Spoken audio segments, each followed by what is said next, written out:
Hello friend, good morning সবাইকে। আশা করছি তোমরা সবাই ভালো আছো। আজকে আমাদের স্কুল নেই, আমরা এখন ঘুম থেকে উঠেছি দেরি করে। তো আমি উঠে ঘরের টুকটাক কাজ করছিলাম। আজকে আমাদের আবার কাজের দিদি আসবে না, তো সব কাজই আছে। এর মধ্যে চা করেছি আর বাবাকে খেতে দিয়েছি, তার মধ্যে মেয়ে উঠে পড়েছে। উঠে নিয়ে কোলে কোলে উঠে পড়েছে আর আমি ব্রাশ করছি আর আমার পায়ের মধ্যে বাঁদর ঝোলার মতন ঝুলেছিল। তো চলো আমরা কাজ টাজ করে নি, অনেক কাজ আছে আজকে, অনেক কাজ মানে পুরো সংসারের কাজই করতে হবে। এই জাস্ট মুখটা ধুলাম, এবার চা খেয়ে নি। তুমি চা খাবে? এই যে আমার হাজবেন্ডের চা খাওয়া হয়ে গেল, এবার আমি আর আমার মেয়ে খেয়ে নিই।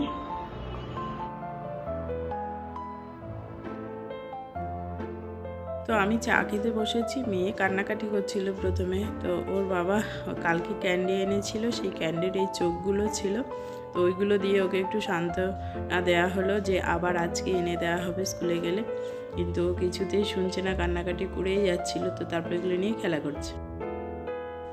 এগুলো কালকে সব কাচাকুচি হয়েছিল, তো কালকে ভালো শুকায়নি, ছাদে দিয়েছিলাম। তো তারপরে ছাদের থেকে এনে আবার ঘরে দিয়েছি, তো ভালো শুকায়নি বলে এখন সকালবেলা দেখছি সব শুকিয়ে গেছে। তো ভাঁজ করছি, যেহেতু ঘর ছেড়েছিলাম না, তো বিছানার চাদর তো আমাদের প্রায় সপ্তাহে পাল্টানো হয়। তো সমস্ত কিছু ঘর ছাড়ার পরে আরও বেশি নোংরা হয়ে গেছে, অনেক জামা কাপড় চোপড় কাচা হয়েছে। তো যেহেতু আমাদের ওই দিদি আজকে আসবে না, তো সমস্ত কাজটাই আমাকে করতে হয়েছে। আর যে ঘর ঝাড় দেওয়া আর বাসন মাজা, ঘর মোছা, এই কাজগুলো করে। তো আমি সমস্ত জামা কাপড় গোছগাছ করে আলমারিতে তুলে দিচ্ছি। আর ঘরের মধ্যে ছড়িয়ে ছিটিয়ে থাকলে ভালো লাগে না, মনে হয় যেন চারিদিক থেকে সব কিছু গায়ের দিকে আসছে। তো সমস্তটাই গোছগাছ করে আমার এখন ঘর ঝাড়ু দিতে হবে। অনেক দিন ঘরটা ঝাড়ু আমি দিই না বলতে গেলে, আমাদের ওই দিদি দেয় বলে। কিন্তু টিছানাগুলো আমি পরিষ্কার করি। আর এই বিছানা পরিষ্কার করে যাব, আমার মেয়ের এক খাট ভর্তি খেলনার জিনিস থাকে, এদিকে ছড়ায় ওদিকে ছড়ায়, সব এনে আবার খাটের উপরে রাখি। আর এদিক ওদিক রাখলে না, ও নিচে বসে বসে খেললে এমনিতেই ঠান্ডার ধাত, প্রচুর ঠান্ডা লেগে যায়। তো এখন জ্বর এসছে, কালকে রাতে ঘুমাতেই দেয়নি, সারা রাত 1টা অবধি আমরা জেগেছিলাম। ওর মানে ঠান্ডাটা এত বেশি লেগেছে, গলার মধ্যে সেই শ্লেষাগুলো এসে জড়ো হচ্ছে, নিঃশ্বাস নিতে পারছে না। তো খুব কান্নাকাটি করছিল। তারপরে গিয়ে রাতের বেলা মানে ওষুধ দিয়েছি, তাও কমছিল না, আবার ইনহেলার দিলাম, তারপরে ঠিক হলো। তো ওকে এখন একটু ঘরে বসিয়ে রেখে এসেছি। একটু পরপরই এসে কোলে উঠে পড়ছে, কান্না করছে। আর বাচ্চাদের না শরীর খারাপ হলে ভীষণ বিরক্ত হয়, ঘ্যান ঘ্যান করে। তো ওই জন্য ওকে সময় দিতে হয়। আর আজকে এমন একটা দিন, আমার কাজেরও চাপ, আবার এদিকে মেয়েরও শরীর ভালো না। তো কাজ টাজগুলো সব গুছিয়ে করে নিতে তো হবেই। আমার এদিকের ঘর দুয়ার ঝাড়ু দেওয়া প্রায় হয়ে এসছে, কিন্তু আমার বেডরুমটা এখনও পরিষ্কার করা হয়নি। কারণ ওই রুমে মেয়ে বসে বসে মোবাইল দেখছে, শুয়ে আছে ব্ল্যাঙ্কেট চাপা দিয়ে। এবার ওকে গিয়ে এখন তুললে না, আর ওকে ওই ঠান্ডা থেকে ঘরে নেওয়া যাবে না। ও একবার এদিকে ওইদিকে খেলা করবে, আরও ঠান্ডাটা চেপে বসবে। তো আমি বাইরের কাজগুলো আগে গুছিয়ে নিই, তারপরে ঘরের দিকে গিয়ে বিছানা টিছানা পরিষ্কার করব। তো আমার ঘর দুয়ার পরিষ্কার করা প্রায় হয়ে এসছে। তারপরে আমি চলে এলাম রান্নাঘরে। তো রান্নাঘরে এসে প্রথমে রান্নাঘরের যা বাসন টাসন ছিল সব বেসিনে নামিয়ে দিয়েছি, তারপরে রান্নাঘরের স্যালাডটাকে পরিষ্কার করে নিচ্ছি। কারণ এই জায়গাটা নোংরা থাকলে কাজ করতে গেলেই বিরক্ত লাগবে। আমি সব সময় রান্নাঘরের আগে কাজ করার জায়গাটাকে পরিষ্কার করে নিই, তারপরে গিয়ে অন্য কাজে হাত দিই। তো আমার এই যা বাসন জড়ো হয়েছে কালকে দুপুর থেকে, কারণ মেয়ের জন্য আমি ধুতে পারিনি, ওই দিদি আসবে না আমি জানি, কিন্তু ধুয়ে নিতাম। মেয়ে এতবার এসে কোলে উঠে পড়ছে যে আমি বাসনই ধুতে পারছিলাম না। তো আমার হাজব্যান্ড বলছে রেখে দাও, সকালবেলা ও যদি একটু খেলাধুলা করে তখন সব এক ধাপ এসে ধুয়ে ফেলবে। আর অনেক দিন বাসন টাসন ধোয়ার অভ্যেস চলে গেছে, তো ওই জন্য একটু সময়ও লাগছিল। আর আগে তো প্রচুর কাজ করতাম আমার বাপের বাড়িতে থাকতে, বাসন মাজা কি, তারপরে ঘর উঠোন ঝাড় দেওয়া, কত বড় বড় উঠোন সব ঝাড় দিয়ে ফেলতাম। আর এখন এখানে ঘর ঝাড় দিতে গিয়েই মনে হচ্ছে কত কষ্ট হয়ে যাচ্ছে। তো কাজ করতে কষ্ট লাগে না, কিন্তু অভ্যাসটা চলে গেলে একটু পরিশ্রম মনে হয়।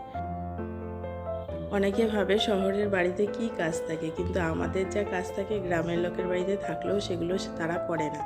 আমাদের শহরে যেমন সব সময় টিপটাপ ঘর দুয়ার পরিষ্কার পরিচ্ছন্ন, বাসন কোসন সব পরিষ্কার রাখতে হয়, গ্রামে সবাই কী করে যদি চাষে বাড়ি হয় ঘর দুয়ার বিছানা ঠিক করে তোলে কিনা সন্দেহ আছে, চলে যায় মাঠে ঘাটের কাজে।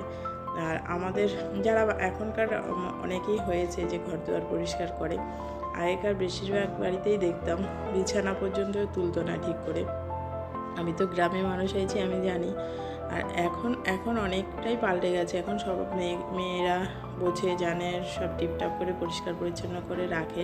কিন্তু তবুও মানে আমরা যেমন সপ্তাহের এদিকে ওদিকে ঘর দুয়ার ঝাড়ি করি, আর রোজকার ঘর রোজ মোছা দুবেলা, গ্রামে এই জিনিসটা করে না। হচ্ছে গ্রামে ধুলোটা বেশি হয়, উঠোনে মাটি থাকে, সব কিছু থাকে। আমার নিজের কথা কি বলবো, আমাদের বাপের বাড়িতেও দুবার এরকম ঘর মোছা হয় না। আমাদের এখানে যেমন দুবার ঘর মোছা, ঝাড়ু দেওয়া সবই করতে হয়। তো আমার বাসনগুলো ধোয়া হয়ে যাওয়ার পরে আমি চলে এসেছি রান্নাঘরে। আর মেয়েকে আজকে গরম গরম দুটো ভাত করে দিয়েছিলাম, তার মধ্যে থেকে একটুখানি খেয়েছে। জ্বরের মুখে অন্য কোনো খাবার খেতে চাইছে না। তো অন্য দিন হলে বলতো ম্যাগি খাবো। আর আজকে আমি রান্না করছি ভেজ ডাল।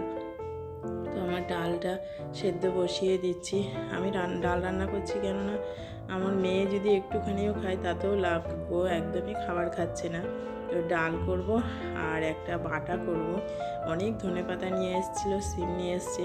তো ওই জন্য ভাবছি যে এত ধনেপাতা থাকলে না নষ্ট হয়ে যাবে।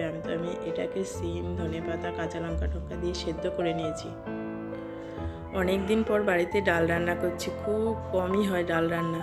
তো মেয়ের যখন একটু শরীর খারাপ হয় কিংবা কারো একটু শরীরটা খারাপ লাগে, ডাল করলে তার সঙ্গে একটু ভাজা টাজা করলে তো খেতে ভালো লাগে জ্বরের মুখে ঢুকে। তোমাদের তো বলাই হয়নি, আজকে আমার মেয়ের স্কুলের ক্রিসমাস ডের প্রোগ্রাম। তো সকাল থেকে তো এত কাজে ব্যস্ত ছিলাম, তারপরে রান্না বান্না। বলেছে আমাদেরকে 4টের সময় স্কুলে চলে যেতে। দুদিন থেকে শনি রবিবার স্কুল বন্ধ থাকে, তাও ওদেরকে ডান্স প্র্যাকটিস করাচ্ছিল। তো আজকে বিকেল 5টার সময় প্রোগ্রামটা শুরু হবে, 4টের সময় চলে যেতে বলেছে। তো আমি রান্না বান্না করে মেয়েকে খাইয়ে নেব, খাইয়ে যদি একটু ঘুমাই তো ভালো, না হলে রেডি টেডি করে 4টের দিকে বেরিয়ে যাব। হ্যালো বন্ধুরা, আমরা সবাই এখন মেয়ের প্রোগ্রামে যাওয়ার জন্য রেডি হয়ে গেছি। আজকে ক্রিসমাসের প্রোগ্রামটা আজকে 18 তারিখেই হয়ে যাচ্ছে। তো এই দেখো আমার পুচকুটা রেডি হয়েছে, ডান্স প্রোগ্রাম হবে। তো আমরা এখন বেরোচ্ছি, চলো।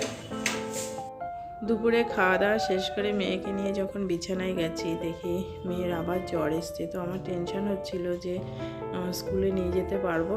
তো তারপরে জ্বরের ওষুধ দিয়েছি, একটু কমেছে, কিন্তু শরীরটা ভালো না। বারবার কোলে কোলে করে আমাদের সঙ্গে স্কুলে গেল। তো আমরা যখন স্কুলে পৌঁছেছি তখন দেখি অনেকেই আসেনি। তখন 4:10-15 বাজে, 5টার সময় প্রোগ্রাম। তো আমরা গিয়ে কিছুক্ষণ বসেছিলাম আর দেখছিলাম চারিদিকে স্টেজটা কেমন সাজিয়েছে, কী করেছে। তো অনেকটা জায়গা জুড়ে বসার জায়গা করেছে, মাঠটা অনেকটা বড়। তো আমরা গিয়ে মেয়েকে মিসদের হাতে তুলে দিয়েছি, ওখানে ওদেরকে একটু ডান্স প্র্যাকটিস করাবে। তারপরে আমরা প্রোগ্রাম দেখছিলাম। প্রথমে বক্তৃতা দিচ্ছিল, তারপরে ছোট ছোট বাচ্চাদের পেয়ার হচ্ছিল।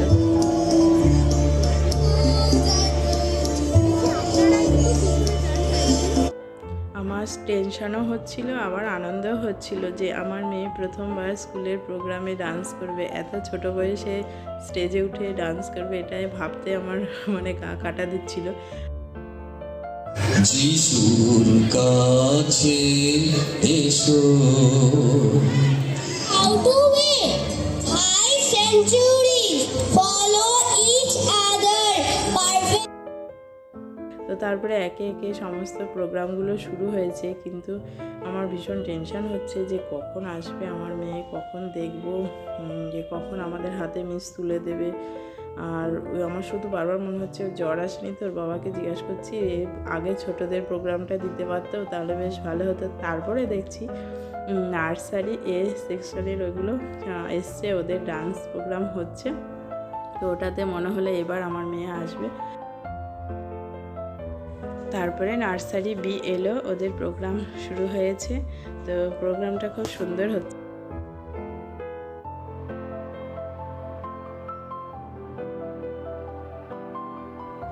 ছোট ছোট বাচ্চাগুলোকে এইভাবে নাচের করিয়ে প্র্যাকটিস করিয়ে নিয়েছে মিসরা। এটাই অনেক ধৈর্যের ব্যাপার। এত ছোট ছোট বাচ্চা, আমরা একটা সামলাতেই বাড়িতে হাঁপিয়ে পড়ি, আর এতগুলোকে একসঙ্গে সামলানো খুবই চাপের ব্যাপার। তাও কি সুন্দর ওরা প্রোগ্রাম করছে শান্তশিষ্টভাবে, কেউ হইচই করছে না। ভীষণ ভালো লেগেছিল স্কুলের এই প্রোগ্রামটা। আর মেয়ের সঙ্গে সঙ্গে এখন আমরাও স্কুলে গিয়ে প্রোগ্রাম করা, স্কুলে যাওয়া আসা। তারপরে মেয়েদের স্টেজ থেকে বললো যে পাশে দিয়ে, উল্টো পাশে দিয়ে নিয়ে নাও। ওখানে আনতে গেছি, তখন ওদেরকে আবার কেক মিষ্টি দিল। আবার স্কুলে কফি টফি খাওয়ার ব্যবস্থা ছিল, তো খেলাম। তারপরে আমরা বেরিয়ে পড়লাম বাড়ির দিকে আসার জন্য। তো আজকে বাড়িতে কিছু রান্না বান্না করে যায়নি। রাস্তার পাশে একটা দোকানে ভীষণ ভালো বিরিয়ানি বানায়, তো সেখান থেকে ভাবছি বিরিয়ানি নিয়ে চলে যাব। তারপরে সবার সঙ্গে দেখা টাকা হলো, একটু ফটো টটো তোলা হলো। সব বাচ্চাগুলোকে একসঙ্গে পাওয়াই যায় না, যারা যারা ওর বন্ধু। আর ওকে দাদাগুলো ভীষণ ভালোবাসে, তো সবার সঙ্গে ফটো টটো তুললাম। তারপরে বিরিয়ানি নিয়ে আমরা চলে এলাম বাড়ির দিকে। আর এই দোকানের বিরিয়ানিটা খেতে খুব ভালো। মেয়েও কি দুষ্টুমি করে যাচ্ছে ওখানেও। আজকের ভিডিওটা এই পর্যন্ত। ভালো লাগলে লাইক করো।